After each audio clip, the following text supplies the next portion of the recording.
Salam, saudara-saudaraku yang diberkati Tuhan Yesus Kristus. Puji Tuhan, oleh karena anugerah Tuhan, kita masih bisa bersama-sama untuk belajar firman Tuhan.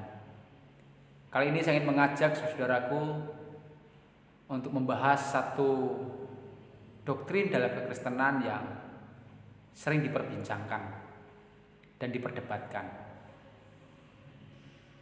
Doktrin tersebut adalah doktrin keselamatan. Namun di dalam doktrin keselamatan ini saya hanya ingin membahas salah satu doktrin yang termasuk dalam doktrin keselamatan, itu doktrin iman. Nah, bagaimana kita memahami iman ini, saudara? Ya.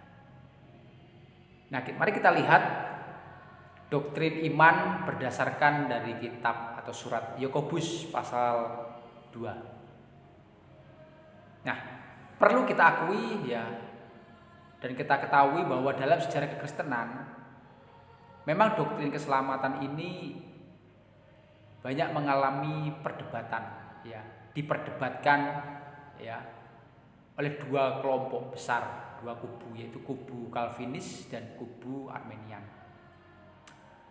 Mereka berdebat khususnya mengenai kontribusi manusia dalam mencapai keselamatan. Menurut pengajaran Calvinis, bahwa keselamatan seseorang itu murni kedaulatan Tuhan tanpa campur tangan atau usaha manusia, karena manusia dianggap rusak total, saudara. Jadi keselamatan manusia itulah kedaulatan Tuhan. Berbeda dengan pengajaran Arminian.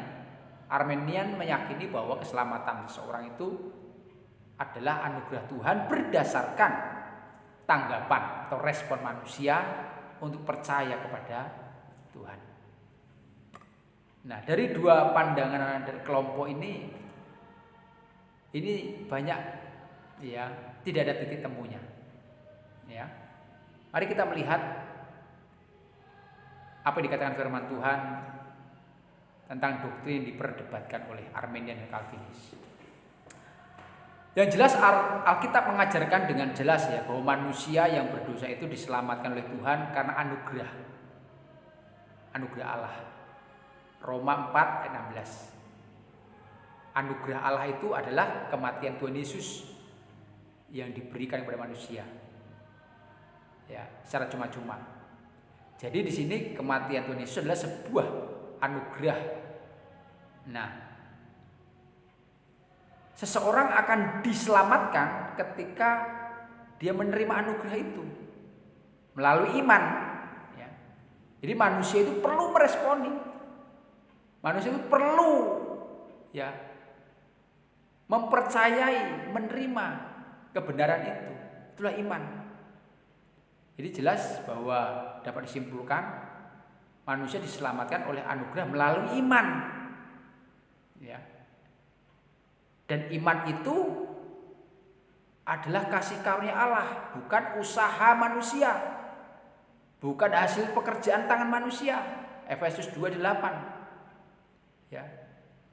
Jadi ketika manusia percaya, punya iman, itu juga bagian daripada anugerah Allah.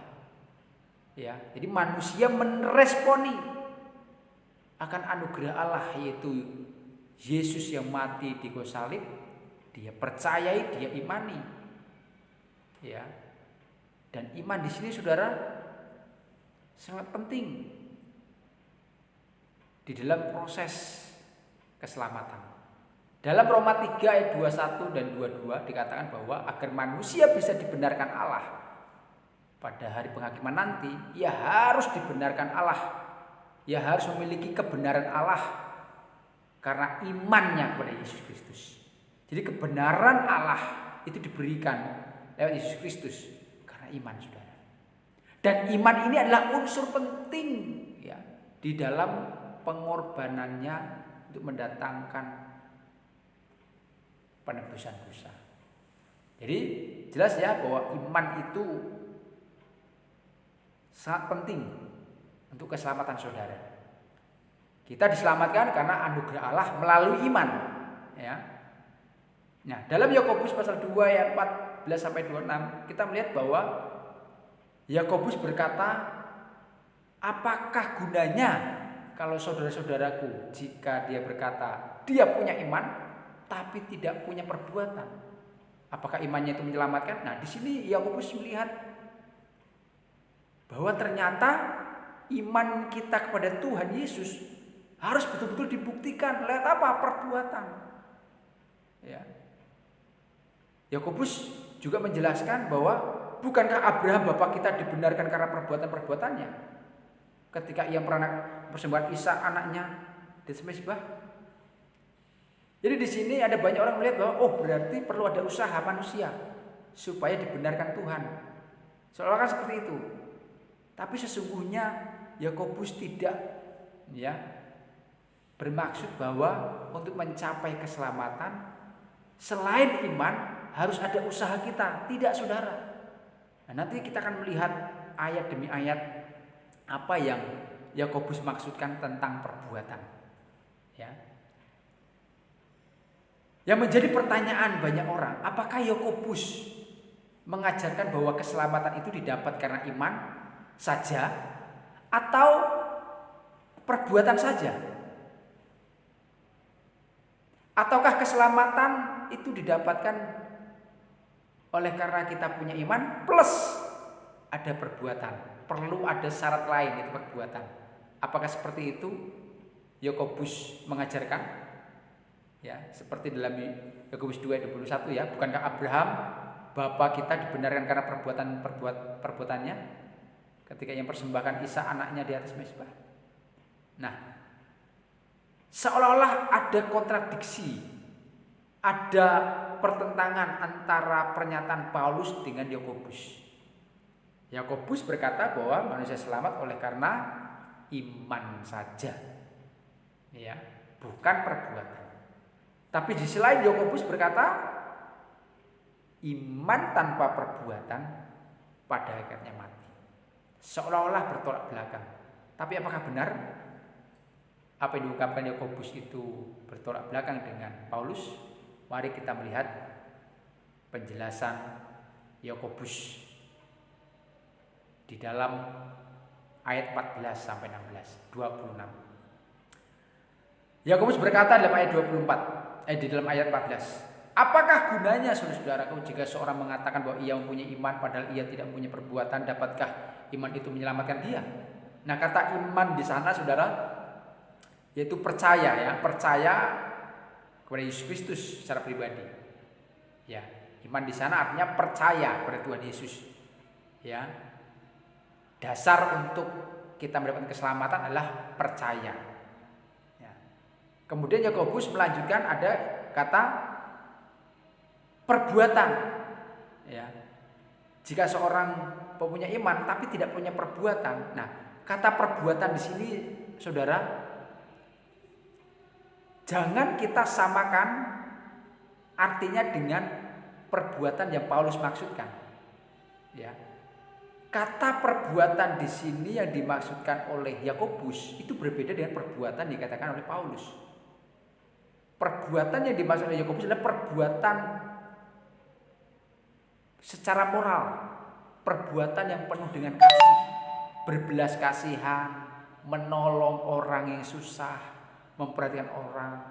Nah, sementara perbuatan yang dimaksud oleh Paulus itu perbuatan melakukan hukum Taurat. Jadi Paulus menolak orang yang melakukan hukum Taurat ya itu tidak menyelamatkan. Yang menyelamatkan seseorang adalah imannya kepada Tuhan Yesus, bukan perbuatannya melakukan hukum Taurat. Itu kata Paulus. Nah, Yakobus berkata, ya, orang yang beriman tapi tidak punya perbuatan, apakah iman itu menyelamatkan? Ya, perbuatan yang dimaksud Yakobus ini adalah perbuatan kasih kepada sesama. Perbuatan yang dimaksud oleh Yakobus adalah perbuatan yang penuh dengan belas kasihan. Ya, perbuatan kasih. Ini kan sifat Yesus, karakter Yesus. Ya. Dapatkah iman tersebut menyelamatkan dia? Maksudnya, dapatkah iman yang tanpa perbuatan itu bisa menyelamatkan? Ya. Jelas Yakobus meyakini bahwa iman itu tidak bisa menyelamatkan. Yakobus meyakini bahwa iman tanpa perbuatan tidak memiliki kekuatan. Iman itu tidak bisa menyelamatkan. Tidak ada seorang pun dapat mengatakan bahwa dirinya memiliki iman, tetapi tidak ada perbuatan yang bisa membuktikannya. Ya, iman yang demikian sesungguhnya harus dipertanggungjawabkan, saudara. Ya. Iman seseorang harus dibuktikan oleh perbuatan kasih kepada sesama.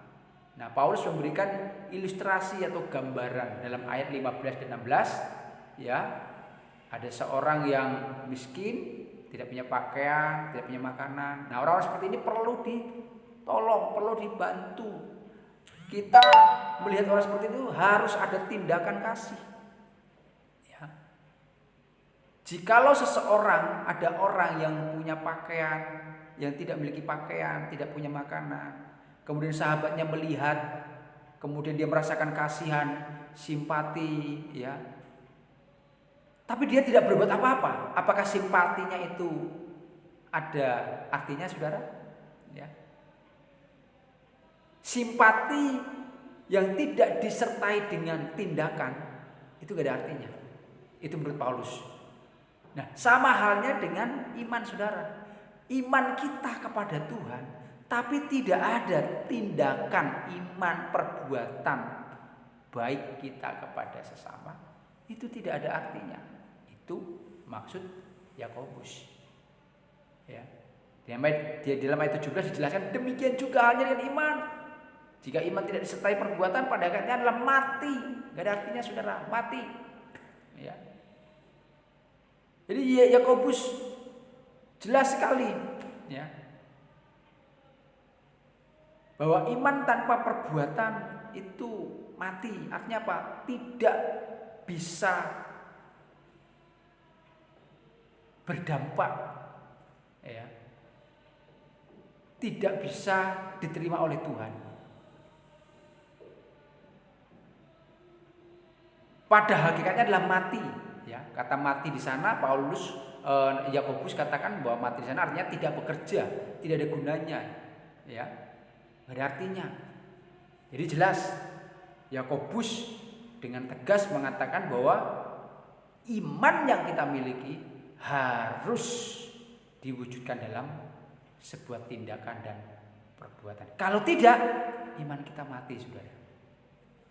Itu maksud Yakobus. Ayat 19. Engkau percaya bahwa hanya ada satu Allah. Itu baik. Tapi setan-setan pun juga percaya akan hal itu. Nah, di sini Yakobus ingin membandingkan iman yang tidak disertai perbuatan baik dengan iman dimiliki setan. Ya. Kalau kita percaya bahwa hanya ada satu Allah, setan pun percaya. Ya. Setan percaya akan Tuhan, tapi percaya dalam pikiran, percaya dalam kata-kata, pengakuan saja.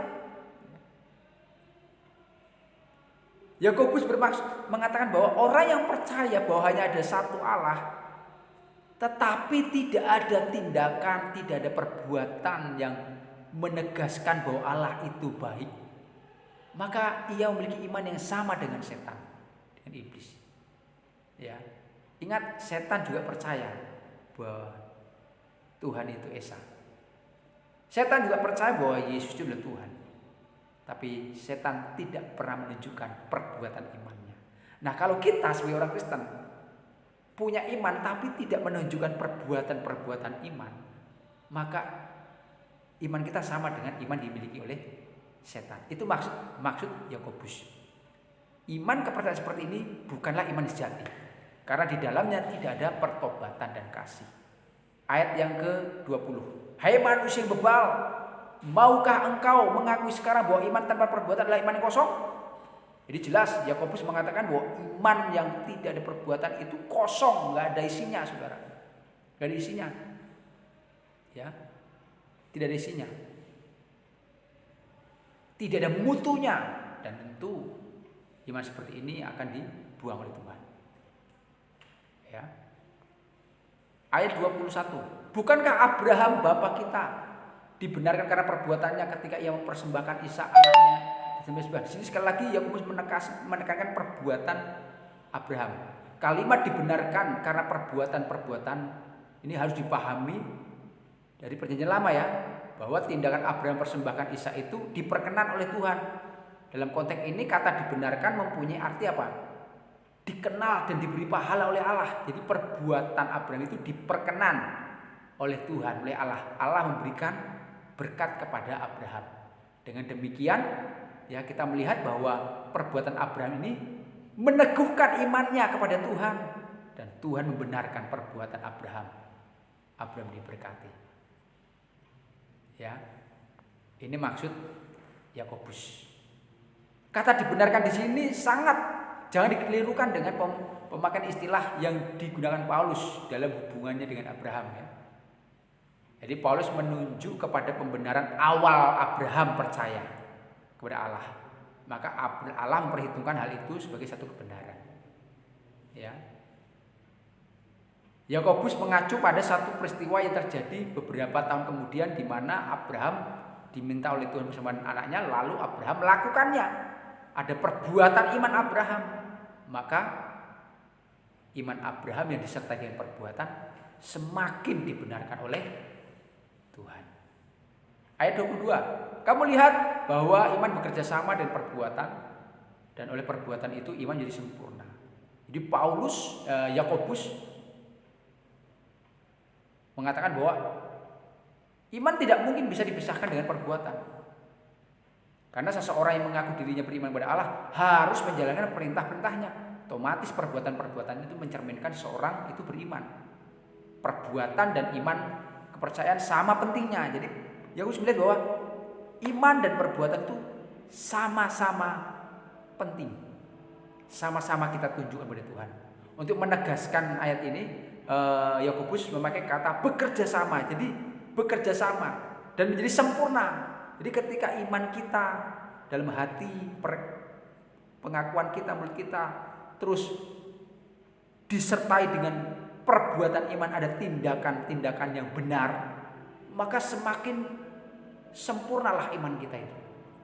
Jadi ada kerjasama antara iman dalam hati, pengakuan kita dengan perbuatan kita, ya. Jadi semakin sempurna. Ya, jadi kalau kita hanya percaya dalam mulut, percaya dalam hati, tapi perbuatan kita tidak mencerminkan tindakan iman, belum sempurna. Nah, ayat 23 dikatakan, dengan jalan demikianlah genaplah nas yang mengatakan lalu percaya Abraham kepada Allah, maka Allah memperhitungkan hal itu sebagai kebenaran. Karena itu Abraham disebut sahabat Allah. Jadi jelas ya, ayat ini dipahami dengan benar ya, bahwa sesungguhnya Abraham dibenarkan oleh Tuhan bukan hanya karena percaya yang dimiliki, tapi ada tindakan perbuatan sehingga Abraham disebut sebagai sahabat Allah. Berikutnya ayat 24. Jadi kamu lihat bahwa manusia dibenarkan karena perbuatan-perbuatannya dan bukan hanya karena iman. Jadi jelas bukan hanya iman di mulut saja, bukan hanya iman di hati kita, pikiran kita, tapi juga iman dalam perbuatan, dalam tindakan ya. Bukan hanya karena iman, tetapi harus ada perbuatan tindakan kita yang memuliakan Tuhan. Ayat 25, dan bukankah demikian juga Rahab pelacur itu dibenarkan karena perbuatannya ketika ia menyembunyikan orang-orang yang disuruh itu dalam rumahnya lalu menolong mereka lolos melalui jalan yang lain. Dan di sini Yakobus memberikan contoh dalam perjanjian lama, ada Rahab ya. Rahab dikenal oleh orang pada waktu itu sebagai pelacur ya. Tapi Rahab punya iman kepada Tuhan. Rahab berkata dalam Yosua 2 ayat 11 ya, dalam pengakuannya dia mengakui ya, Tuhan Allahmu ialah Allah di langit, di atas dan di bumi. Ya.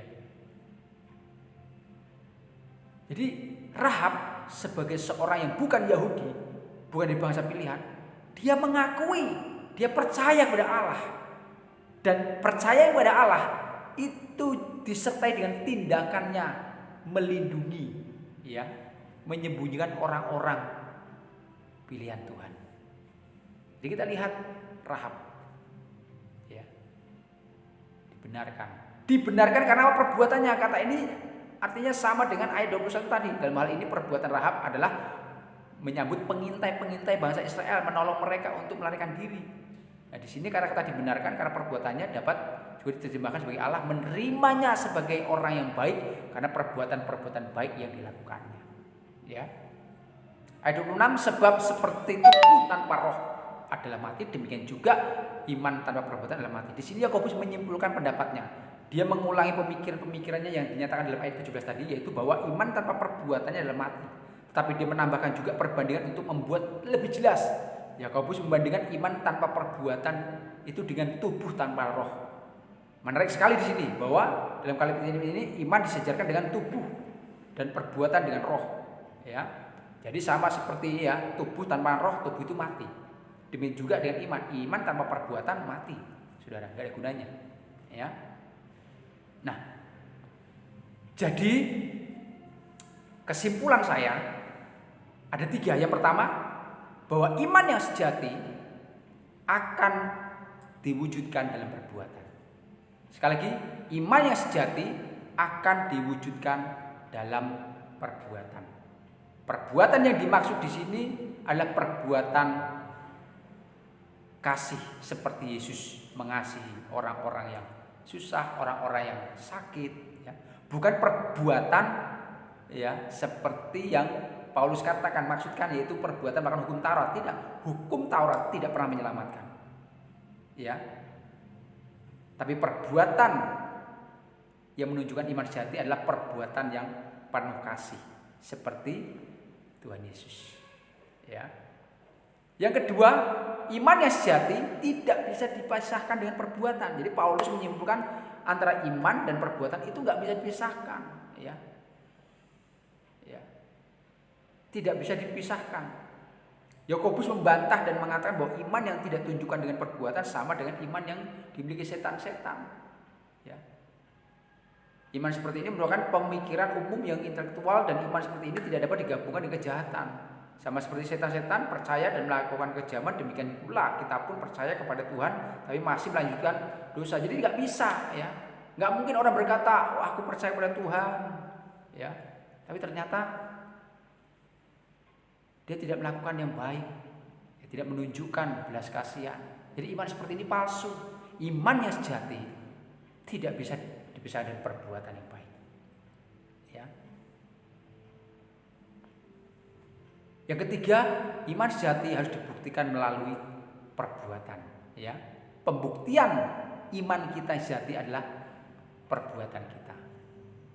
Jadi kesimpulan akhir saya, ya, penerapan implementasi doktrin iman dalam pelayanan kita gereja hari ini, bahwa keselamatan adalah anugerah Allah semata. Manusia menerima keselamatan dari Allah hanya karena iman, bukan karena perbuatan. Setelah menerima keselamatan dengan cara demikian, manusia mengerjakan keselamatan itu dan di dalam kehidupan melalui perbuatan-perbuatan yang manusia lakukan dan kerjakan. Jika manusia tidak aktif mengerjakan keselamatan dengan cara demikian sesudah ia menjadi percaya, itu menunjukkan bahwa iman yang diakuinya dengan mulut adalah iman yang mati. Itu tandanya bahwa ia belum sungguh-sungguh mengalami keselamatan. Ya, mengalami keselamatan. Kemudian manusia tidak diselamatkan karena perbuatan, tetapi perbuatan-perbuatan merupakan tanda apakah iman itu benar-benar hidup. Sekaligus perbuatan-perbuatan itulah yang akan meningkatkan kadar iman orang percaya. Perbuatan bukan sesuatu yang ditambahkan pada iman, keduanya ada bersama-sama. Oleh karena itu, sebagai orang percaya, kita harus menyatakan iman melalui perbuatan baik, terutama terhadap saudara seiman dan kepada semua orang. Orang percaya hendaknya dalam melakukan perbuatan baik bukan supaya diselamatkan, melainkan sebagai bukti bahwa dia orang percaya sudah diselamatkan. Ingat, perbuatan baik bukan untuk memperoleh keselamatan, tapi perbuatan baik kita, ya, itu membuktikan bahwa kita adalah orang yang sudah diselamatkan oleh Tuhan. Nah, biarlah penjelasan kita kali ini semakin membuat kita mengerti, tidak ragu-ragu, tidak bingung, ya, memahami dan memaknai doktrin iman yang berkaitan dengan keselamatan. Demikian penjelasan saya. Tuhan Yesus berkati. Ya, kiranya kita semakin diberkati Tuhan. Amin.